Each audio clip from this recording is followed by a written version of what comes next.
দায় রে, আপন মানুষ চেনা বড়ই দায়। চাইল এই বিভাগে রয়েছে চরমোনাই দরবার, ঠিক কিনা বলেন?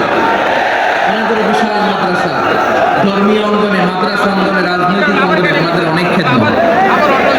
তারপরে এখানে আছে ঝালকাঠি এনএস কামিল মাদ্রাসা। আমরা কায়েসা হুজুরের কথা শুনেছি, আল ইত্তিহাদ মা আল ইখতিলাফ, মতবিরোধের সাথে ঐক্য, অসাধারণ কথা। এই সমস্ত বড় বড় আল্লাহওয়ালাদের আগমন এই ভূখণ্ডে হওয়ার কারণে এখানে ধর্মীয় বিশৃঙ্খলা, মারামারি কম, আছে ঐক্য, ঠিক কিনা বলেন? এরাই বাংলাদেশ, এদের হাতে নিরাপদ আমার লাল সবুজের পতাকা, এদের হাতে নিরাপদ আমার ৫৬,০০০ বর্গ মাইলের প্রতিটি ইঞ্চি মাটি। এজন্য তোমাদেরকে সাবধান থাকতে হবে, সজাগ থাকতে হবে দেশের জন্য, এদেশের সার্বভৌম। সর্বনাশ, মাশাআল্লাহ, ঠিক আছে। আল্লাহ আমার ভাইদেরকে তুমি কবুল করো।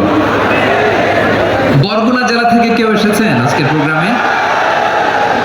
ইয়া সালাম, মাশাআল্লাহ, মাশাআল্লাহ, ওয়েলকাম, ওয়েলকাম, ঠিক আছে। পিরোজপুর জেলার কেউ এসেছেন? পিরোজপুর জেলা থেকে মাশাআল্লাহ অনেক ভাইরা এসেছেন। ঝালকাঠি,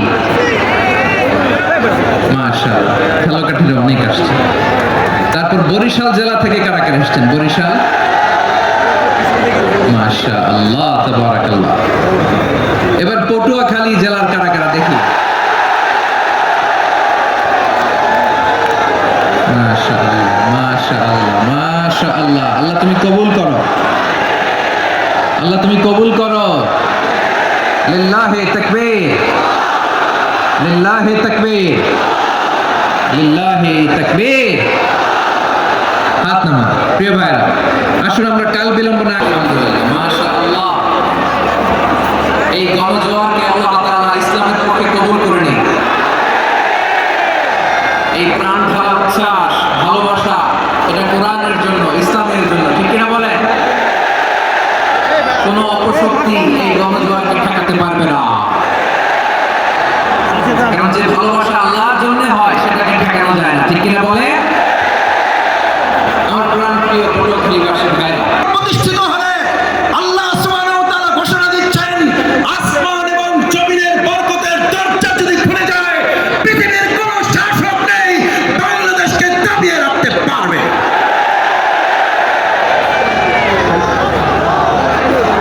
আমরা সেই রহমতের দরজা খুলতে চাই। সেই রহমতের দরজা শফিকুল ইসলাম মাসুদের হাতে নেই, সেই রহমতের দরজা ডাক্তার শফিকুর রহমানের হাতে নেই, সেই রহমতের দরজা বাংলাদেশের কোন রাজনৈতিক নেতার হাতে নেই। একবার হৃদয় উজাড় করে আরেকবার জমিন কাঁপিয়ে সেই আল্লাহর নাম উচ্চারণ করে মুসলিমরা, কে তিনি কে, তিনি কে।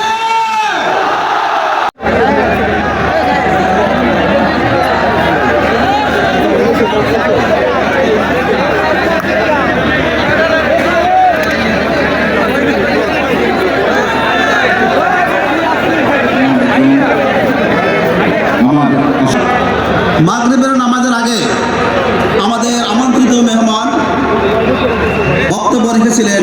তার অসমাপ্ত বক্তব্য রাখছেন গণপ্রজাতন্ত্রী বাংলাদেশ সরকারের সাবেক স্বরাষ্ট্র ও বাণিজ্য মন্ত্রী air vice marshal Altaf Hossain Chowdhury. Altaf Hossain চৌধুরীকে তার অসমাপ্ত বক্তব্য রাখার জন্য বিনীত অনুরোধ করছি। যারা দাঁড়িয়ে আছেন, যারা বামে আছেন, বসুন, বসে পড়ুন, এটা কোরআনের ময়দান। ৩,০০০